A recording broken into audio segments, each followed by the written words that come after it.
Welcome to The Village, a virtual meeting space for educators to discuss and learn more about topics pertinent to their teaching. Lauren Jones is joining me again tonight as co-host, extending her temporary promotion from production manager. Happy to have her here. Thank you, Lauren. Thank you. For tonight's session, we will be joined by Kieran Slattery, who will discuss how to create a gender-affirming classroom. Kieran graduated with me from the elementary cohort from the MAT program here at Mount Holyoke in 2015. Shout out class of 2015. He is in his third year of teaching at Jackson Street School. This year he's teaching a 5th grade classroom. He also has a degree in children's literature and is particularly focused and passionate about social justice and teaching his students how to create change in their communities. So without further ado, we're going to switch over to Kieran, and he is going to start his presentation. Hi, everybody. I'm really, really glad to be here, and thank you so much for tuning in, I guess I should say. I'm going to be talking to you, like Lily and Lauren said, about creating a gender-inclusive and affirming classroom community. And the goals for tonight are for you to develop a baseline understanding of gender diversity and to hopefully give you some strategies that you can walk away with to enable you to support and affirm all students. And ideally, they're strategies that you'll be able to use tomorrow. So bear with me if you already know this, but I wanted to really quickly just go over a really simple explanation of sex versus gender. So sex is the biological assignment that a doctor gives you at birth upon seeing your genitalia. So she will usually say something like, you're a male, you're a female, or you're other, or you're intersex. And then gender is really a socially constructed idea. It's our internal experience, our belief, and our sense of self as female or male or transgender or non-binary or a whole host of different identities. So I wanted to just go over why this is so vitally important. And I've just written a couple of scenarios that you can read. I'm going to read them for you, so I apologize if that's annoying. So the first one is you, as yourself right now, you're in a meeting and a colleague calls on you, but they call you the completely wrong name. And you correct them politely, and then it happens again and again. So that's one scenario. And the second is that you're at the grocery store, you're paying for your groceries, and the cashier looks right at you and assigns you the wrong title. So either they say sir and you identify as ma'am, or they say ma'am and you identify as sir, and they ask you, will you be using debit or credit? And I'm assuming most people's first thought would be, well, that's kind of odd, like my gender is fairly obvious to me, it should be obvious to others. But that's not always the case, so we'll go into that a little bit in a second. And then the third scenario is you're observing another teacher at another school, something a lot of us have done, and you ask the secretary where the restroom is, and she or he looks at you and gives you directions, but they're to the wrong bathroom. So again, those scenarios are just to kind of get you in a mind frame of thinking about gender and gender in everyday life. So just to start thinking about the fact that this is something that a lot of adults, but also a lot of kids and students, these types of things happen a lot all the time. And students are, whether we know it or not, and no matter what way they identify, they're constantly bombarded with like gendered phrasing or, comments about gender or photos of gender, people interpreting their gender in different ways. So this was a quote that I really like that I thought kind of summed up a lot of what I wanted to be talking about. It's from genderspectrum.org. And simply it says, school is the place where our children should be exploring ideas and discovering new skills. It is inexcusable that any child might be prevented from pursuing their passions simply based on others' perception of their gender. And that's really important because a lot of times in class, and again, this can be really invisible to staff and faculty, but a student will be so flooded with thoughts about their own gender and how other people are perceiving them, that they're unable to really concentrate on your lesson that you've worked really hard on. So something else that I wanted to go into in a second is, actually, could you go back for 1 second? Sorry, Lauren. That's okay. I wanted to just give you kind of a heads up that I wanted to share a couple statistics that may seem a little grim, and they are, but they're really important to know. And I think it's just important for people to know how incredibly important it is to be affirming of our students' genders. So Lauren, you can do the next slide. Thank you. So this is from a huge study that was just done, but 41% of transgender individuals will try to kill themselves at some point in their lives, compared with 4.6% of the general public. So if you're doing the math, this means that trans people are approximately 9 times more likely than their cisgender counterparts to attempt suicide. From the same survey, the US Transgender Report, which was just done last year, the biggest survey of trans people to date, according to K through 12 students who were surveyed, the kids who were surveyed were either out as transgender, so they had identified themselves and people knew, or they were perceived as transgender. Nearly all of them reported experiencing some form of mistreatment at school. So among them, 54% reported experiencing verbal harassment of some kind, 24% reported being physically attacked, and 13% reporting being sexually assaulted. And finally, the last stat that I have is that 17% of those kids wound up just leaving school altogether as a result of their mistreatment. So again, why I'm sharing this incredibly, incredibly depressing information with you is because it's really, really vital that we are doing our part as educators to prevent this from happening as much as possible. And it may seem crazy, but sometimes the tiniest little things that we do as educators can make a huge, huge impact on these kids' lives. So I wanted to, actually, you know what? I wanted to go into, I'm so sorry, Lauren, can you actually find, I think my slides are slightly mixed up. Can you find the what are these words my students are using slide? I wanted to go into that one next before we do the activity.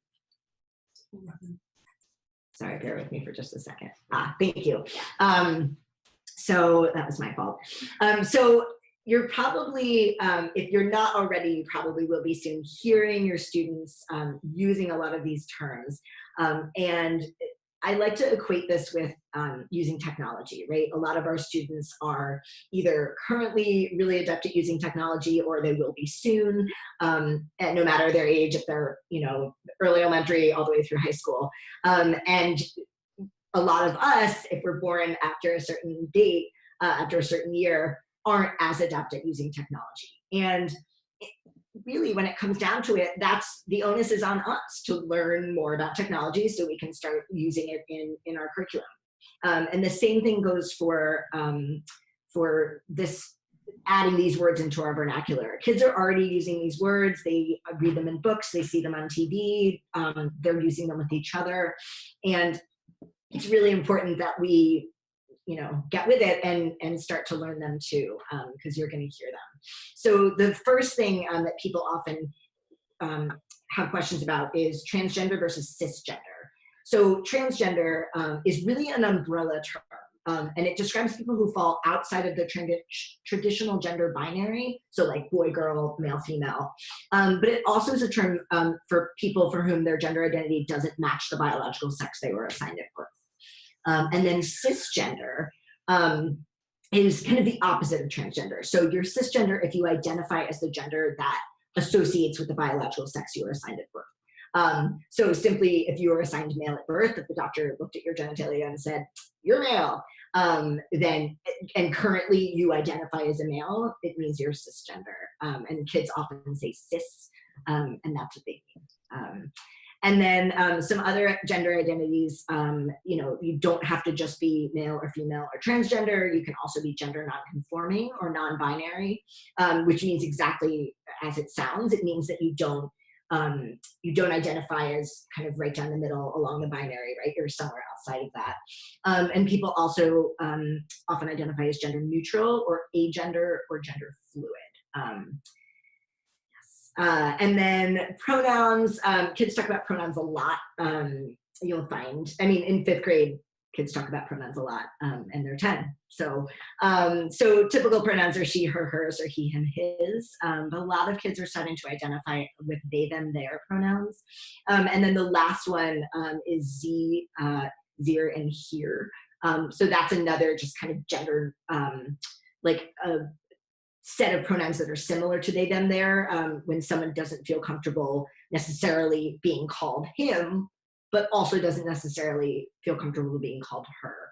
And I know recently some kids as young as 6 who have started going by different pronouns, including they, them, their. So it's something that's happening at the elementary level as well as high school. So it's something to really be aware of.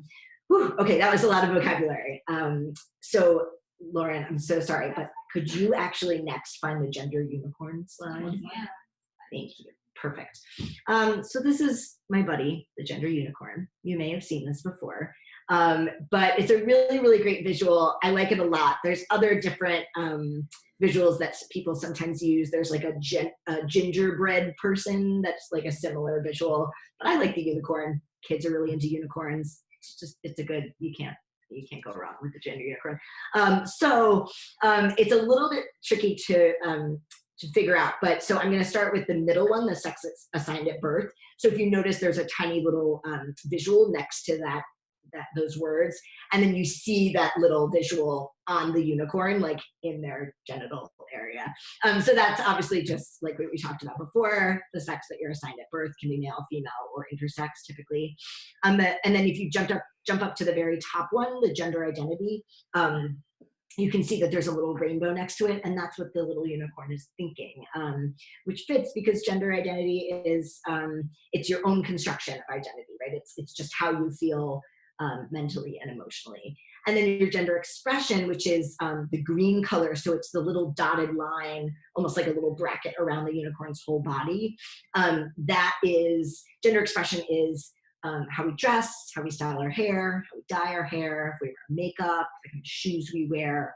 And something really important to keep in mind, and something that like you'll notice kids doing a lot, is your gender identity, or I should say your gender expression, so the way you dress, like the glasses you wear, etc., doesn't have to necessarily match up with your gender identity. So there are plenty of people who might identify as a male, right? But maybe they feel like wearing a skirt that day, or maybe their hair is really long, right? That's a way to kind of flip gender on its head a little bit. Or on the other side, maybe you've come out as a transgender girl or woman, depending your age, but you still really love wearing pants and like doing more masculine, technically masculine things, or like having a more masculine sensibility. So those are all ways that kids, a lot of times gender expression is a great way for kids to kind of try on different identities without necessarily like taking the plunge and identifying as a certain gender. And it's really, really so important that we also allow for lots of different gender expression in our classrooms. And if that's a boy maybe coming in one day with his ears pierced, which sometimes happens, or a certain kid dyeing their hair or cutting their hair in a different style, because that is so kids' identities are so fragile, and often if they're coming into school, this really safe space with a new haircut, or they're trying on a new outfit, or they've dyed their hair, or they're experimenting with makeup. Those are all ways that they're kind of trying on new identities and seeing how they feel. And it can really make or break them, depending on what our reactions are or are not. So just some things to keep in mind. Oh, the gender unicorn, you can just print for free off of the TSER website, along with a bunch of other great, there's a bunch of great charts and signage for your classroom. And you should really splurge for the color copy because obviously it's really beautiful. Okay, so actually next, the genders a spectrum slide. Yep. So again, really important to realize is just like sexuality, gender is a spectrum. And even the, if the people among us who identify really staunchly as male or really staunchly as female, even those individuals still have parts about them or ways that they express themselves that are not right along the binary, right? And you could go into a million of those examples. I won't right now. But that's really important to remember is even though there are tons of kids in your class who are cisgender and probably will continue to be cisgender, it's just as important to create a gender inclusive and affirming classroom for them as it is for kids who are trans or non-binary. And one of the most important reasons for that is because allyship is something that's so vitally important. So being an ally to LGBTQ individuals, both your adult colleagues and friends, and also your students. So a lot of people may feel like, well, what does this have to do with me? Or like, this doesn't really affect me. Like, I don't fall in the LGBTQ spectrum, or I don't identify as non-binary or as trans. Like, what is this, how does this affect me? And it actually does a lot because you can be a really vital part of being an ally to your students. It's just as important for students to see for individuals who identify along the binary as, being flexible and open-minded and willing to kind of like, kind of screw with gender roles a little bit, as it is for them to see an educator who is identifiably trans. Hopefully that makes sense. Next is the video.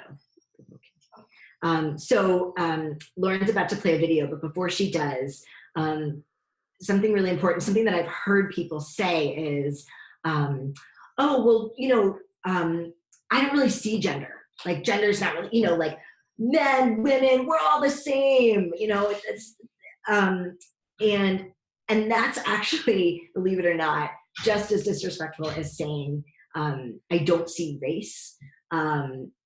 So people's identities are, it's who they are, right? And to say, I don't see gender, or I don't care if you're male or female or whatever, we're all the same, like, is actually doing a disservice to kids because it's really, it's kind of shaming their identity or not affirming it in a way that we potentially could. So just a gentle reminder is, you don't have to feel like you're being hit over the head with it, but being gender inclusive does not mean not seeing gender. And here's a little clip to illustrate that. Male clothes or female clothes, they're all the same. Are you saying that men and women are identical? No, of course not. Women are unique in every way. No, he's saying women and men aren't equal. No. It's the differences, of which there are none, that make the sameness exceptional. Just tell me what to say. I wanted to just have a little brevity to this discussion. So again, Principal Skinner on The Simpsons was really freaked out because his go-to was, oh, I don't see gender or sex, and that's actually can be really dangerous, as we talked about. So I wanted to go into a little activity, and we're going to watch just 2 short videos. And your job is going to be to jot down for each video when you notice gender coming up. So notice what the teachers say or do, or notice the lesson itself, notice how the students react, notice the room, any signage in the room. So for video, and then after watching the videos, you'll pair up with a few people to discuss what you noticed. So for video 1, was hoping that people could focus on what the teacher in the video could have done differently to create a more gender-affirming classroom. And then for the second video, I would love if you could put yourselves in the shoes of a student who may not identify along the binary, but more someone who's exploring their gender identity. So someone who's kind of like we talked about, like kind of trying on different roles and seeing what fits. And at what points in these videos could it be kind of potentially anxiety inducing or scary for a kid who doesn't identify as either boy or girl?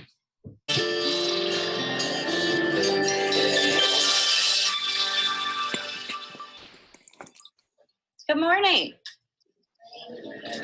Does anybody know who this gentleman is up here? I knew you'd know, Donnie. That's Michael Phelps. That is Michael Phelps, and what is he famous for? He is famous for winning 8 Olympic gold medals at Beijing Olympics, and he also has the record for the most Olympic medals of all time. Awesome. Very good. I take it you're a swimmer? A little bit? So if you were going to swim in the 2016 Olympics, what would you need to know about Michael Phelps?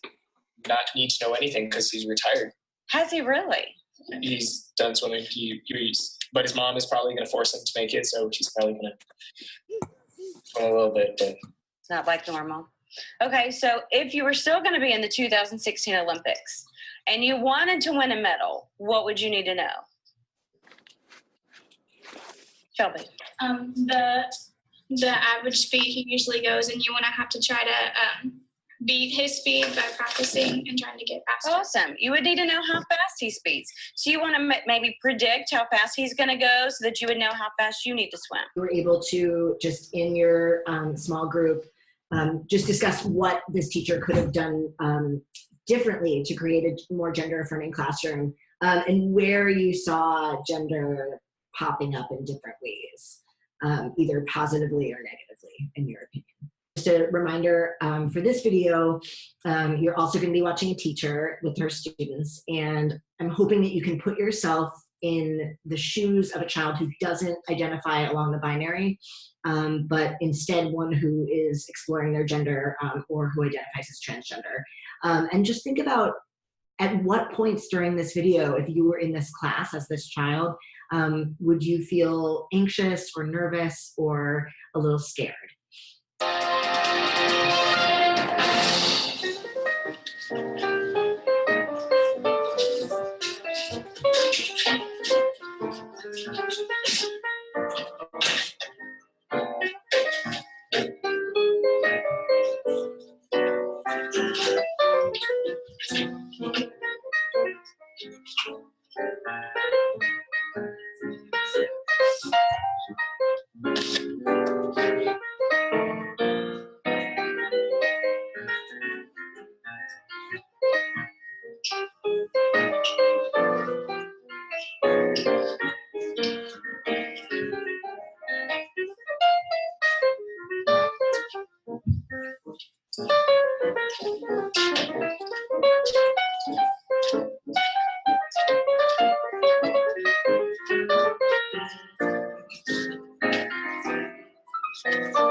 So before we talk about that video, Brian just had a comment that he wanted to share about the first video, and he noticed that the language that the teacher was using was really binary based, so constantly using he, him, his.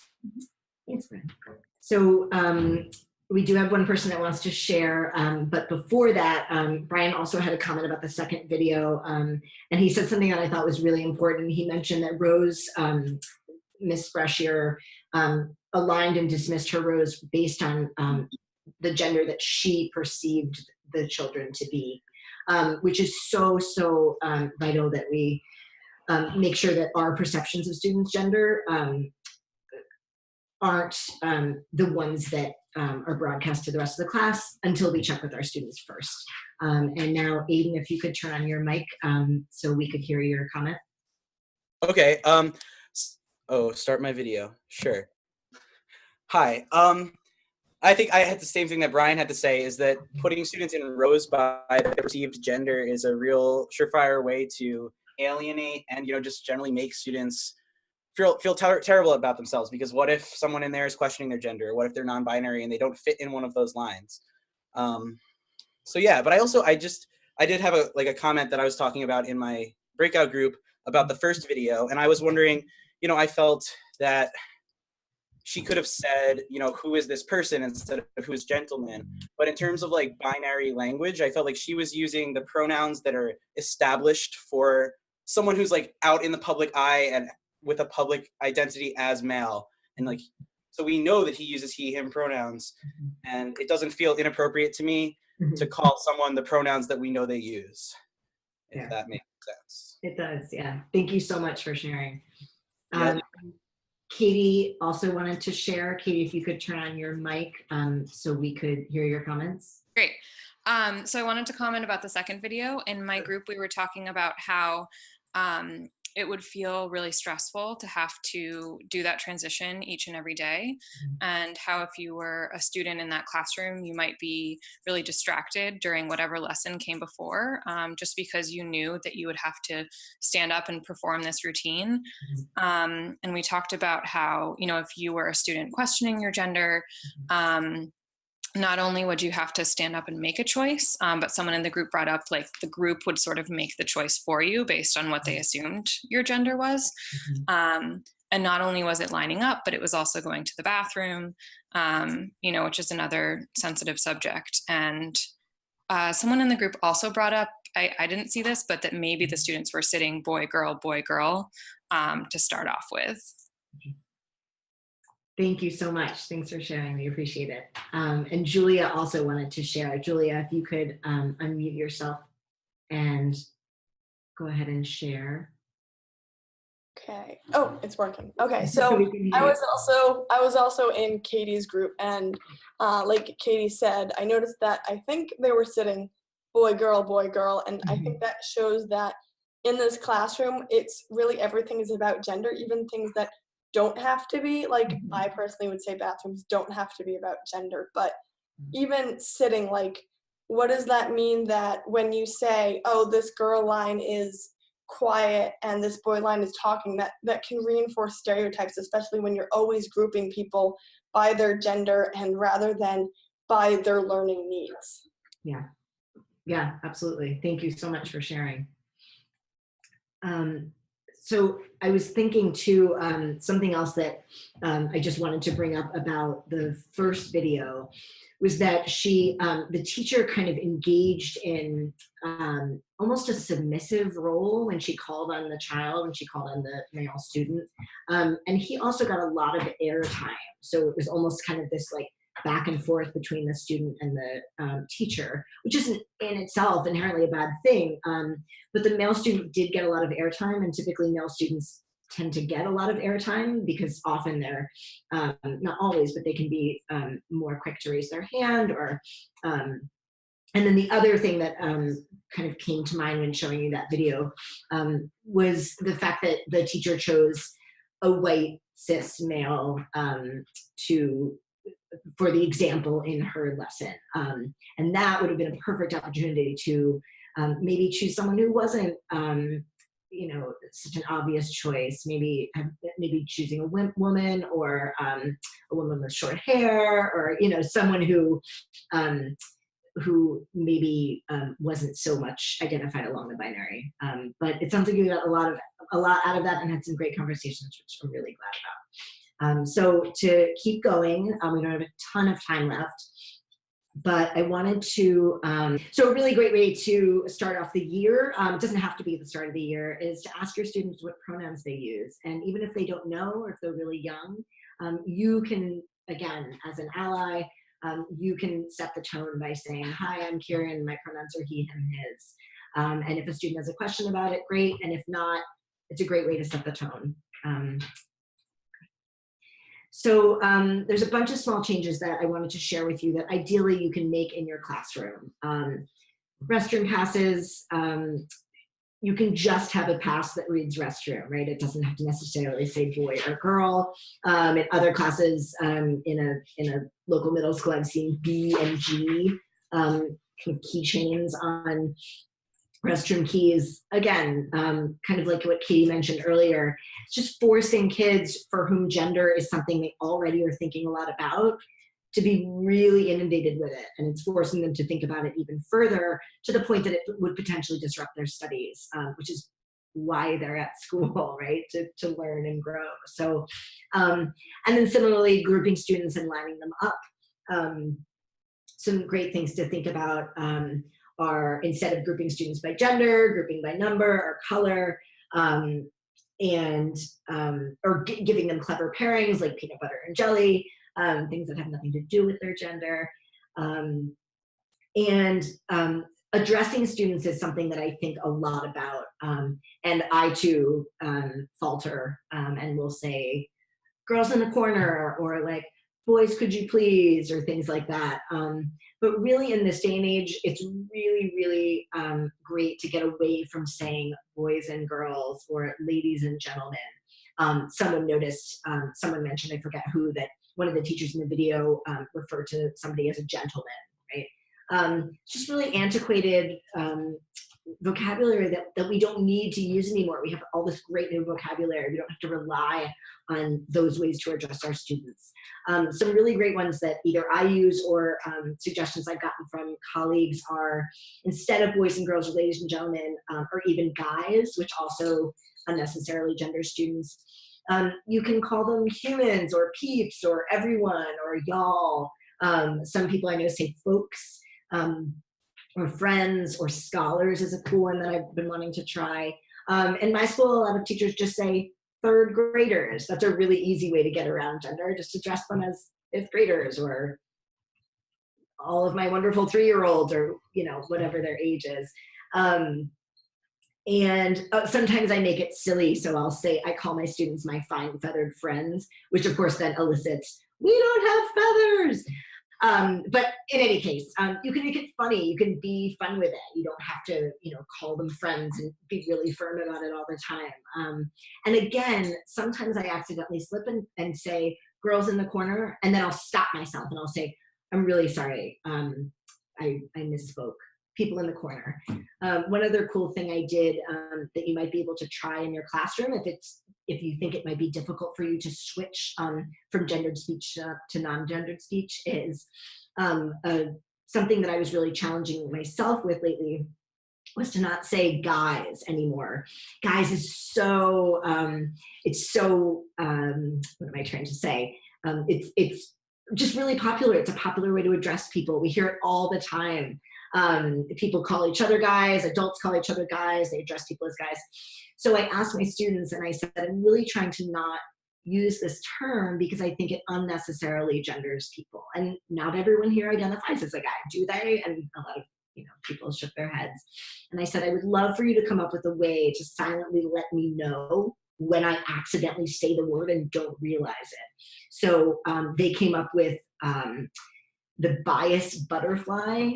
So when I say guys and I don't realize it as I'm teaching, they'll just make this motion quietly, and then it triggers me to apologize and then just refer to them as something else. And then just in your classroom, having signs and books available that represent people of all genders. That's such a powerful way, without saying a word, to make kids feel really seen and really affirm kids' genders. And in a second, I'll show you some of my favorite books for different age groups that do that. And then finally, trying to avoid descriptions or analogies that reinforce gender normative viewpoints. So that can be as simple as earlier, actually, in one of my slides, I referred to a secretary, and I automatically wrote she when I was planning my webinar. And then when I was going back on it, I felt kind of embarrassed. So I changed my language. I said she or he when I was speaking to all of you, but I did put she. So that would be a great opportunity to say he if you're referring to a job that, you know, historically it has been dominated by females. You can use he in your language just to kind of shift that a little bit. Another example is the other day I was about to do a read aloud, and I was pre-teaching the word architect. And on my smartboard, I wanted to project a couple images. So I went to Google Images and I typed in architect, and of course got a whole host of white males, you know, like looking through blueprints. And I realized this is a perfect opportunity to have them associate the word architect maybe with a woman of color. So that's just what I did. I found 2 pictures of women of color, and I showed them what architects were, and I kind of gave them a couple examples. But just in little ways like that, you can really, really push back on gendered statements and really try not to enforce gender normative viewpoints. So next, I just wanted to show you a few books that, oh, I'm so sorry, before that, I wanted to reassure you that you will make mistakes. I just mentioned a couple times that I make mistakes. We all slip up all the time. So a few things that I know people have mentioned to me in the past, or colleagues have been nervous about calling someone by the wrong pronoun. Whenever you call a kid by the wrong pronoun, just simply stop and say, I apologize, I meant, and then say the word and then move on. The worst thing you can possibly do, I think, is to really harp over the fact that you made a mistake. It'll just draw more attention to the student and make them more uncomfortable. Another thing you can do is, if it's not appropriate to correct yourself in the moment, just be sure that you use the correct pronoun next time. Another great thing that people can do is, as an educator, if you know that your student is going by a certain pronoun that may not be obvious to other students, as an ally and as their mentor, you can kind of pronoun drop a little bit. You can say, oh, so Allie was wondering if she could be in this group, and kind of just let that slip. So you're kind of doing some of the work for the child. We don't have too much time left, so if you have questions about making mistakes, you can feel free to ask me in the Q&A. But the last thing I wanted to do is to show you a slide with some of my favorite books. There's elementary, middle grade, and YA books. Unfortunately, I would say middle grade is the category for which there are the fewest books about kids who kind of defy gender norms. But there are a bunch of great ones. This is obviously not a comprehensive list. There are way more than I listed here. But they're ones that maybe if you want to expand your classroom library a little bit, or your school library and you're not sure how, this would be a cool starting point. These are some additional resources, and particularly I actually wanted to highlight the Gender in Classrooms website. If you could click on that, Lauren. Thank you. So this is a website that was constructed by my friend Katie, who's an amazing educator. She's currently teaching 2nd grade. And site to check out, you really, really should. It's incredibly comprehensive. Katie did a great job on it. And she and I actually just started a Facebook site for the website. So if you go to the website, you can see more about the Facebook group. There it is. So this is the website that is Katie's brainchild. So definitely, please check this out. It's really, really helpful. There's all sorts of tabs up top that Lauren's clicking on currently. But it's just an amazing site, and it's really helpful. It will also link you to a bunch of other great resources. So the last thing we wanted to do, just in the little bit of time that's remaining, is give people a chance to ask any questions, either type them or unmute your mic and just share them out loud. So I'm going to just give people a couple seconds to do that. I have a question, Kieran. Sure. Hi, everyone. So obviously being, of course you say the middle grades are the grades that are lacking in books the most. Yes. As a middle school teacher, I have a little bit of a complex about that middle school always gets left out. But I do notice gender tensions, or just conversations that I overhear in the hallway or in classrooms, or students using certain words. Do you have suggestions about like what I can do to intervene in those situations when I hear hurtful language or just like those kind of figuring out conversations happening amongst my students. What can I do as an educator to create a more welcoming classroom and to reach out to that student without putting them on the spot? If it's something that they didn't know that I overheard. That's a good question. I would say it depends on what the conversation was particularly about. So if they were just having a conversation about gender, and it didn't sound particularly, that one student was threatened, or that one student was being harassed, I would say just kind of keep those kids on your radar. Okay. But don't necessarily feel like you have to intervene. But on the flip side, if it seems to you like the child is their body language is kind of appears that they might feel anxious, or they're a little bit scared, or they're feeling threatened, I would just kind of like find a time that they're by themselves and just reach out privately and just say, don't assume anything, but just say, I overheard you talking to another student. I wanted to let you know that I'm here. I'm here as a resource if you need me. And the counselor's here as a resource, or whomever they can go to in their school. And then also talk to the other student too, just making sure that they're being respectful. But yeah, I would say play it by ear. Excellent. Also, what if a student or a student's parent or a guidance counselor tells me that a student has changed their pronouns? Is it my responsibility to inform the rest of the class, or how can I navigate that situation of a change in pronouns? That's a good question. So this is something that's actually come up in my school a lot, which is exciting. But then the onus falls on the teacher, right? Because then you feel a little bit like, should I be the one sharing this information with my whole class? Should the student be the one? Should the parents be the one? So the amazing thing about students, which I think we all know, especially if you're attending this webinar currently, is that they are the best judges of their identity. So no offense, parents, but your child is the best judge of their own identity, right? So if a child or a parent reaches out to you and says, so-and-so is going by a different name now, so-and-so decided to go by different pronouns, the best thing you can possibly do is to check in privately with that student. Just let them know. You don't have to go on and on about it. Just say, I just wanted to let you know that I was recently informed that, you're going by this name now. Is that true? You're going by these pronouns. That's really exciting. I want to know if you've shared this with anyone, if you'd like to share this with your class, or not. And if you would, do you want me to share it, or would you like to share it yourself? A lot of kids will just really self-advocate and just kind of start telling their peers, and it just becomes really normalized. And then kids are so flexible and fluid, they'll just pick right up on it. But there have been times when students in our school have said to whoever their teacher was, I'd really love for you to say something. And in that case, you can just really quickly and politely just kind of address it to the class and say, so-and-so is now going by this name and these pronouns. And here's the lesson for today. So just move it right along. Yeah, and then just move it right along. Great. Questions? Great. Thank you so much for joining us, Karen. It's been wonderful having you here. Thank you. Class of 2015. And for giving us all strategies to help make our classroom as validating and welcoming as possible. We appreciate you and the work you're doing. Please join us for the next session of The Village on February 18th. We will be discussing how teachers can lead from within their classrooms with some of our current MATL, Masters in the Art of Teacher Leadership, right? Yes. Thank you so much and have a great night. Thanks, everybody.